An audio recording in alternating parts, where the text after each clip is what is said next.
up, brother? What's up, my G? You good? We here. So what's on your mind today, my G? What's on my mind?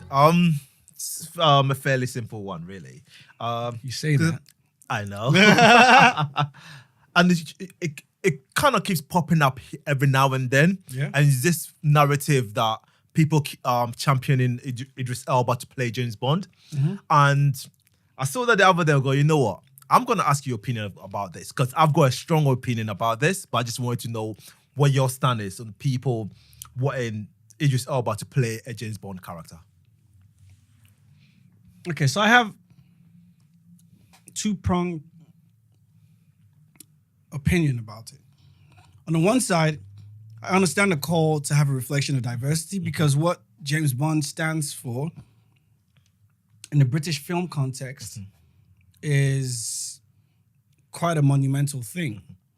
So in terms of representation, obviously over the years, there has been lots of things that have happened in terms of the fact that they added a female black character in there who sort of had semi-significant role over the years. So because of those things, if as a society we were happy to call for those changes, I don't see the reason why, based on that conversation, those same changes, because I'm sure originally when the script was written, there wasn't a black female character that was written into the scene in any parts of the script. So if those inclusions have happened over the years of reflection of diversity and gender, then I sort of understand why, not necessarily Idris, why there is also a call that now that they're trying to recast for a new James Bond, a black person should also be considered for that role, you know? So I understand that one part. The second part of the two-pronged opinion is I also feel somewhat uneasy about the idea that because of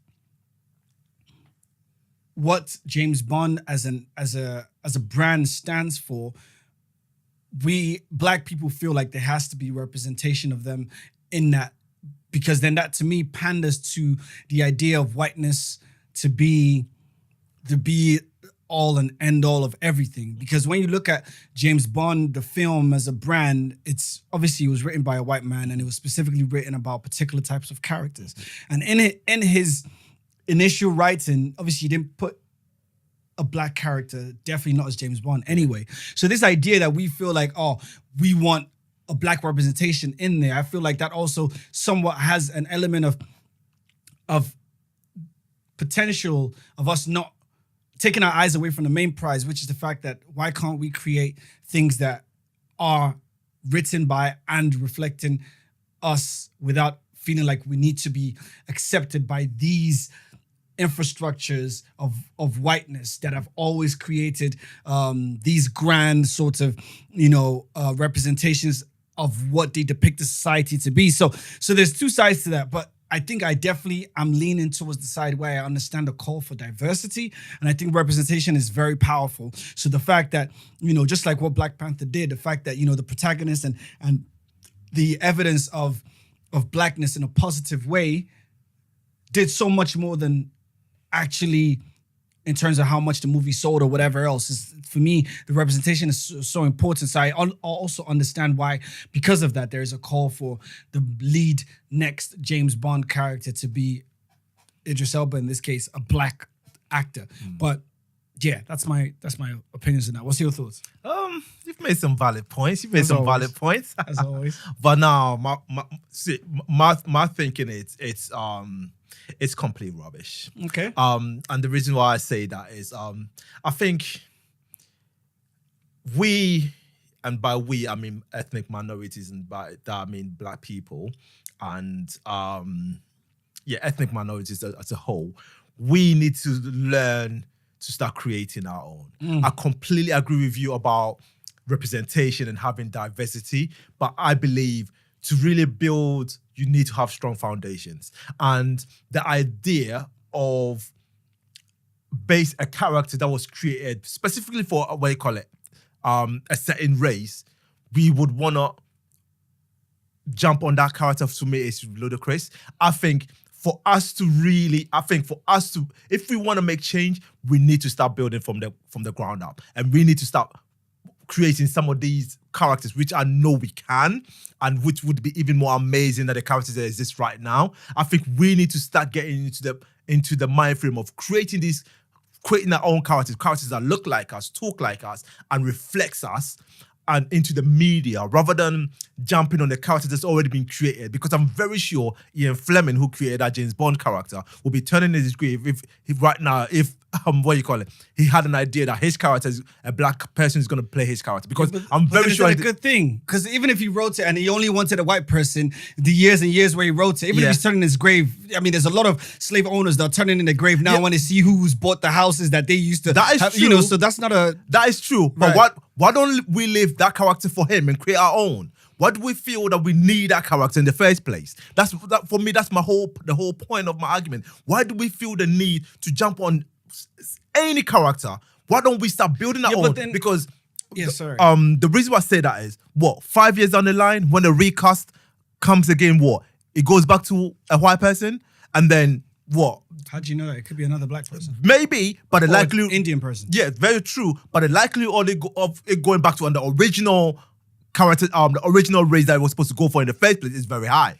So, but if we build our own characters, 10 years, 15 years down the line, that is what's going to grow and actually make a lot of difference. So I understand that representation is very, very important, but how it's represented is also very important. And how it's looked at 10, 15, 20, 50 years down the line is just as important. And just one last thing. And we need to build and invest in characters that is going to take us 50, 100 years down the line. That's maybe some 50 years down the line, someone else is going to go, maybe we need another race playing that character. That's what we need. That's where we need to be at, rather than jumping on a character that wasn't meant for us in the first place. I don't think both things cannot exist simultaneously. I think the reason why is very dangerous when we start going for the safe option, because that's the safer and easier option. Because the thing is, Idris Elba is creating his own films. He has a film in at the moment, which is called Yardy. Yeah, Yardy, yeah. But we know the budget for that is completely different for the kind of budget that would ever be for James Bond. So why can he not do both? Why can he not do both? And so are we talking about a personal standpoint, or no? Because you're saying that we should not be trying to be involved in these other films. We should only focus on doing films for ourselves. But can the both not happen? Because those are two complete different narratives. One of them is about economic sustainability and self-sufficiency of a particular group of minorities. That should happen and that must happen, right? Which is a separate debate about how much of that actually as a community are we more focused on. But then also representation and diversity is also a very important part I completely agree with you on that, of the society. So why does it have to be one or the other? Because both should be happening. It doesn't have to be one or the other. What I'm saying is, rather than jumping on these characters which were not created for us in the first place, we need to start creating our own. And by that, I'm not saying we cannot do both. But we need to start finding ways, because we seem to always jump on the thing of, because if someone's already built their foundation and you want to go plant your seed on top of that, you have to remember that seed isn't yours. Technically, it isn't yours. At any moment, that person can claim that foundation back. And then what? You're going back to zero and start rebuilding. And that's what I'm saying. So we need to start learning, because we are very capable. But sometimes we tend to always... And it's not always, but sometimes we tend to look on the other side and go, I just want to jump on that. Rather than going, actually, what I've got here, if I build this, maybe not today, maybe not tomorrow, but maybe 5 years down the line, it is going to grow as big as that one. And rather than, and this is very, very important, rather than focusing that energy on going to that side, because it's all about energy and effort. And you're very right. You could do both, but sometimes by doing both, you exhaust a lot of energy doing something that's not going to last you a long time. That's not going to build you wealth. That's not going to build you something in the future. It could be very immediate, but in 5 years down the line, when you look back, you would go, "What did I do?"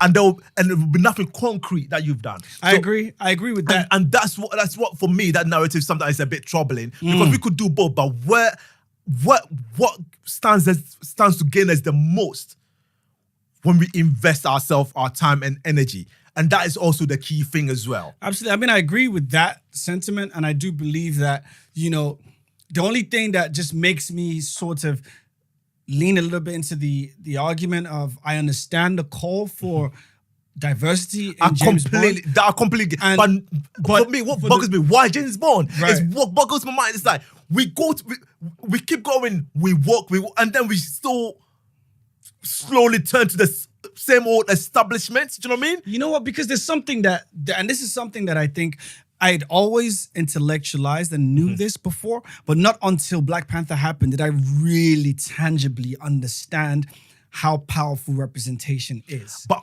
Right? also before you go on, but also how powerful, and this is very, very important. Representation, but how powerful we are as people when we come together to support our own. Yes, but you keep saying our own, but Black Panther was not our own, though. In terms of the powerhouses that put the money behind that. So on paper, that's not even really our own. Yeah, but we still turned up to support it. And that's very, very I don't like the word support, because we didn't even support it. The film was great and people went to watch it. They didn't support it. Yeah, true. You know what I mean? There was a movement. So do you know what I mean? Yeah, of course. The reason why the film did so much, way exceeded expectation, because that film, believe it or not, was not expected to do what it did. No. But the reason why it did what it did was because as a people, we came together. There was almost sort of like a movement. So it wasn't the first. Because of representation.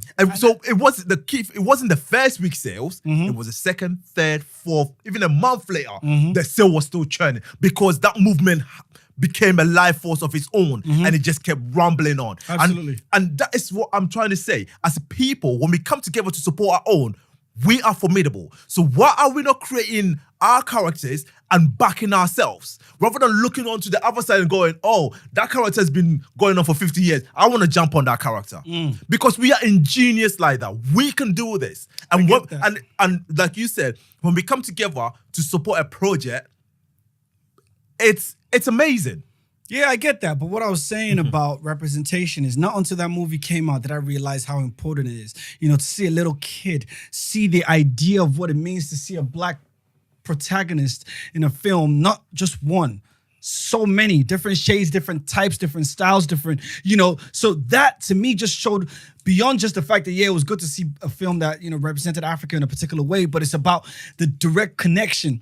So when you think about the role, the James Bond role, and just this idea of this being a, super slick, complete, poised man that just knows how to deal with all the situations that come the way, that is also a subconscious messaging that goes out. So there's a lot of Black kids that watch that film and don't think that's actually a character they could ever relate to in terms of the way that they represent themselves. So in that, I understand the power behind when they see visually someone that looks like them actually doing these, wearing clean suits and having conversations on a geeky level, talking about what type of what your car is gonna do, how it's gonna transform, what this weapon is gonna do to you, all of that stuff. Because when we look at the fact that there's not a lot of Black kids that go into careers like engineering and space, scientists and things like that, those are some of the reasons why. Because to be fair, a James Bond character would not make a kid want to go into engineering in the first place, because the person playing the inventor would be a white person. Yeah, anyway. But having those conversations, because he goes into those rooms and have those conversations and says, what have you got for me this time? And then, all those things. It's so simple, and we think about them as throwaway things, but these are things that have much more of a long-lasting impact, because then kids actually then want to buy the figurines and say, that's me, Mom, I'm 007. All of these things. So for me, even though, yes, I understand parts of your argument about, yes, creating our own and creating a self-sustainable industry that churns out characters and content that reflects who we are. But I also understand the need and the power for diversity. Yeah. Even though those roles were not initially created for Black people, even though those roles were not originally created for women, there's no harm, in my opinion, in asking for there to be a change in the representation of these roles. Yeah. Even though it might step on a couple of people's, noses in the process, but I think it's important. So that's kind of what I see from that. I think, and this is where we would have a slight disagreement, because I think in the long run, actually there is a little bit of a harm, because what happens is, and I keep coming back to, we need to start creating our own. So if if you're changing that, because the reason why Black Panther did so well, it wasn't because one person played a character. Of course It was, you saw a group of people that in the past would have been represented in a certain kind of way, being represented differently. Exactly. That is very, very important. It wasn't about one man, it was about a group of people. Yeah. And it was about something that we've always known, right? But majority of people might not have known that when you go back to Africa, it's not wars and farming. You got I know, right? you some people were surprised. Oh wow. And for me, that was very, very important. It was not about it wasn't about the Black Panther character itself. It was about the movement. It was about the group of people and how a whole continent can be seen. And for me, but when you translate that into a character like James Bond, who's a single character still playing in the Western world, I do not feel, one, if that's what we put in our energy into changing, it's almost a deflection, in my opinion. It's actually, in the long run, could be harmful to us. I think we should be actually more, and I completely understand with you, I completely understand where you're coming from with diversity and representation. I would not belittle that. That is very, very important. But I also believe that our foundation needs to be strong. I agree. And by a strong foundation, we need to build, not rent what someone already has. I agree. And what you call it, and lease it. We know how many rappers has gone broke leasing houses, right? And leasing cars. We know that is never a great investment in the first place. We need to build from the ground up, and then it might take us a little bit longer because someone might need to write a great script or a great craft. But I know we've had poets before Western world knew what poetry was. Right. So we know how to do this. So why are we not doing this and then supporting our own?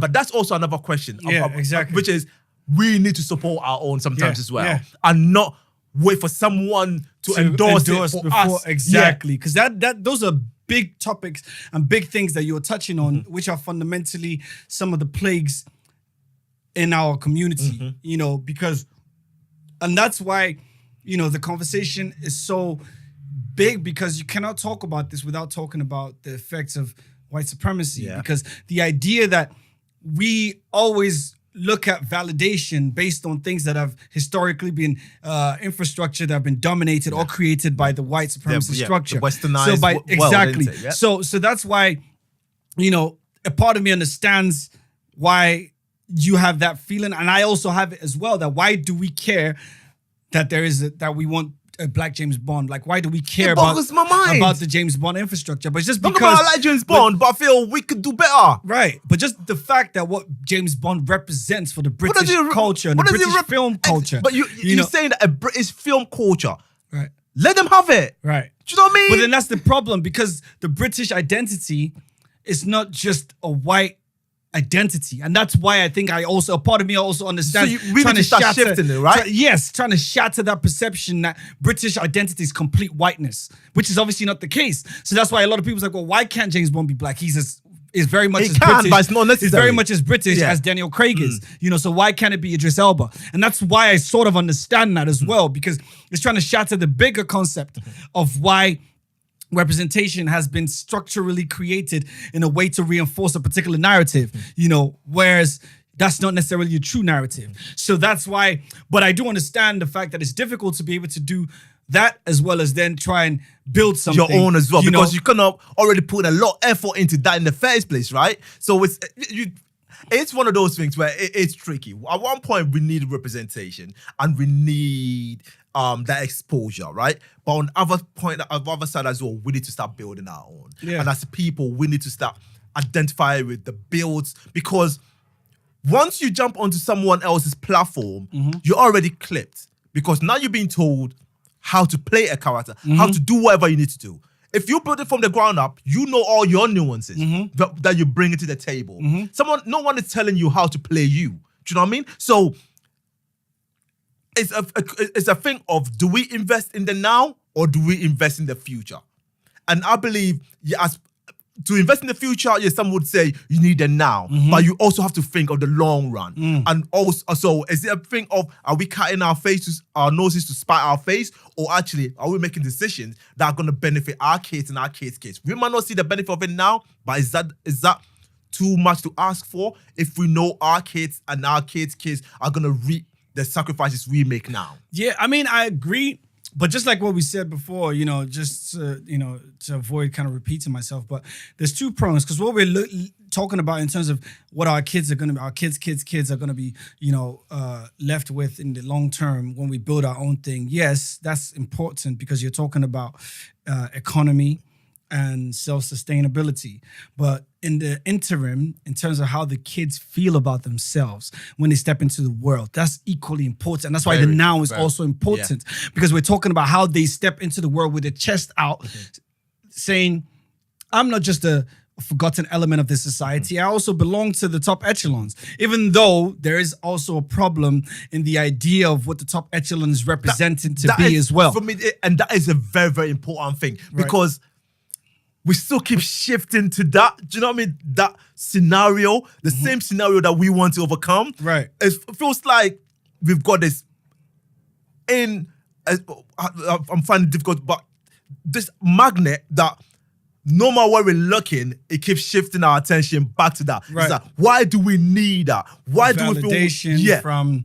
So why do we feel we need to jump on that to feel any kind of way? Exactly. Why are we not looking to our right and going, okay, I understand we need to do something, but this is how we're going to do it. Exactly. Rather than, so our kids would go, okay, this is the example that we say. Because then it will be like you saying to your kid, do not smoke, do not smoke, do not smoke. And then, because smoking is bad for you, and then what? Right after, you light up a cigarette and start smoking in front of your kid. Your kids understand do not smoke, but you sending our kid the wrong message, right? So we need to start setting the right examples, and we need to start creating. We need to start, because we can do this. For me, that's the most frustrating part.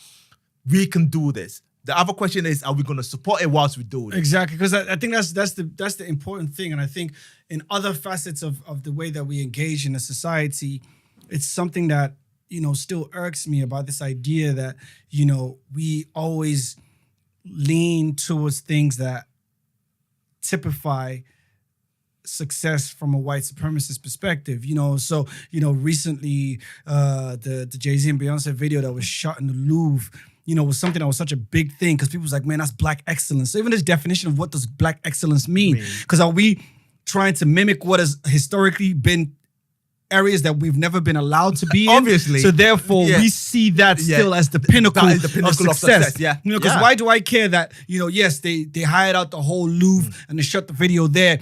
So therefore, you're showing me that, wow, this is power. This is areas that, black people have never really been reflected. Now we are braiding hair in this space, which I understand that, okay, I understand that looks cool. Yeah. And that also shows power. But the point is, that's power that's... What do you need? Exactly. That's power that has been established from a white infrastructure in the first place. A predefined power structure for someone else. Exactly. So this idea that black excellence is doing things that have historically been things that we have never been in the financial situation or economic leverage provided for us to be able to do those things is one I question, because why can't black excellence be something that we create ourselves?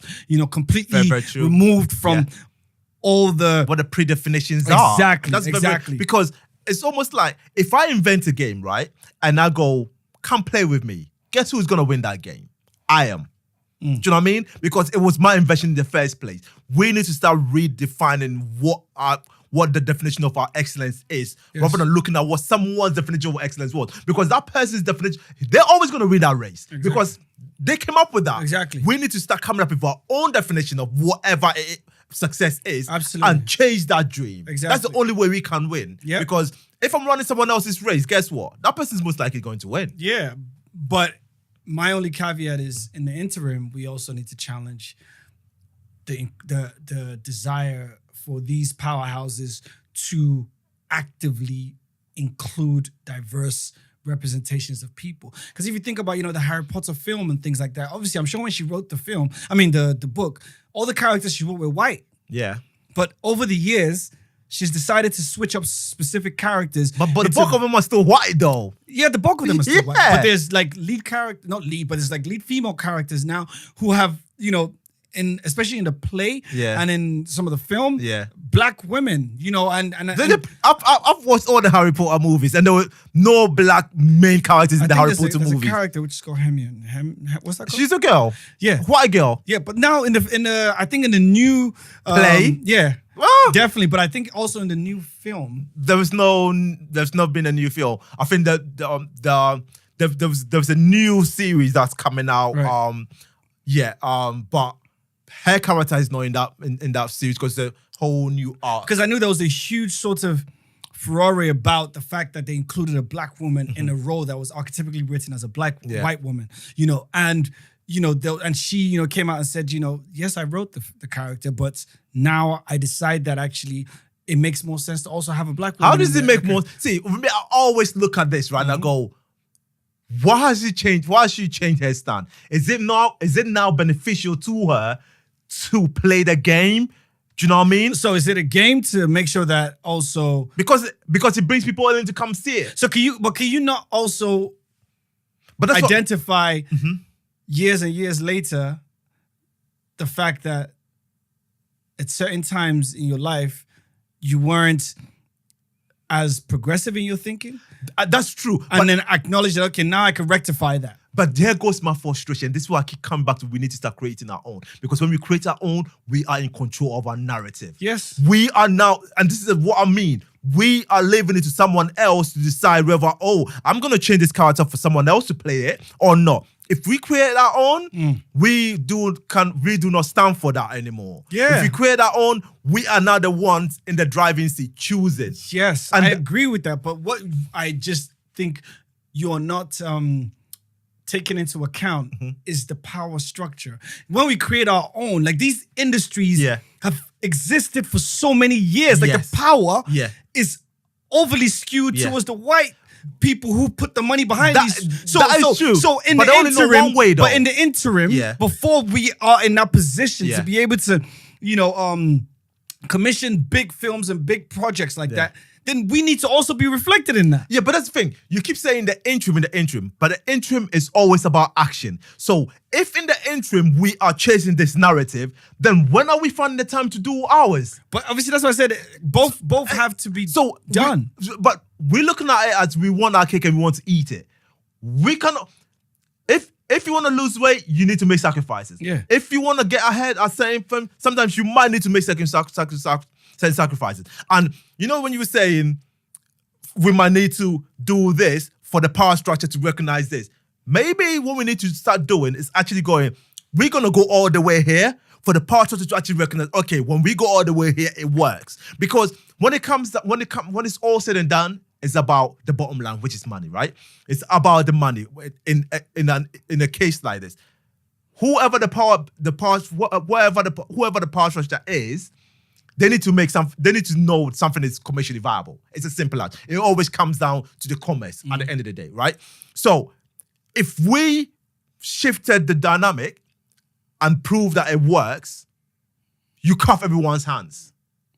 It's as simple as. But so we need to make sure that we are, we supporting our own. That's very, very important. Yeah. But we need to start creating, because the interim is always going to be an interim till we start doing our own, ourselves. Other than that, we'll just keep chasing one narrative, and that's where all our energy is going to go. I mean, as I said, and that's what worries me sometimes as well. I get that. I just think, I just find it difficult for me to think we should completely not seek or challenge these institutions, these bodies, to make sure that there is an inclusion in major roles. But that's what I mean. But and only focus on trying to create. And that's the key thing, because you said, and that was what actually I was gonna mention, and I completely forgot. We can challenge by creating our own and showing that our own is viable. That is the ultimate challenge that we can give to these people. And it's not about saying, oh, no, we're cutting off and we're just gonna go into hiding and creating a secret lab somewhere. But you challenge the establishment by showing them another way. and showing them the other way works just as well as this way. We're not here to destroy the other way, but we're telling you the other way also works and it's also viable. Yes, but that only comes. I think that only comes from taking chances and also taking chances sometimes. As you know, they're not going to give the money to a black director who's trying to cast or create roles that they might feel threatened they did by with Black straight Panther. away. Yeah, but you know, it seems to have exactly. worked. I mean, that's why that blew everyone out the water. That's why that shocked everyone. That was how many films like Black Panther have you ever seen prior to Black Panther? None. Exactly. So, but that's not creating our own. That's what I'm trying to tell you. That's not creating our own. That's definitely because that's still that's Stan Lee's. Exactly. Yeah. Exactly. So that's what I'm saying. But you see the watershed moment that was in the history of just movie making. So those things still need to happen before we are in the position. But not in small chunks, I don't believe. The reason why I say Black Panther is standalone because it felt like a movement. It wasn't one character supplanted, and put into a role that supports the same narratives anyway. This was a whole narrative shifting. And for me, that was why it was so important. And that is something that we need to actually learn because that is where we need to go. As in actually shifting the whole narrative. Not just, taking a character and putting him into the same narrative that we've been trying to fight in the first place. Because that is what it seems that we at the moment, the interim seems to be supporting. It's like run on the treadmill. We're not going anywhere fast if we do that. Because we keep putting these characters. Yeah, it's a temporary win. We've got someone playing this character that probably was in the past played by another race. Oh yeah, okay, fine. And then what? The next casting, it goes back to the same race again. Then what? Well, we're looking for the next interim one. But if we try to shift the whole narrative, I think that in the long run will stand us a lot of good. I think maybe. Okay, I mean, I hear you. It's an interesting. It is a very interesting debate, one. And there's valuable points definitely on the both sides of your argument.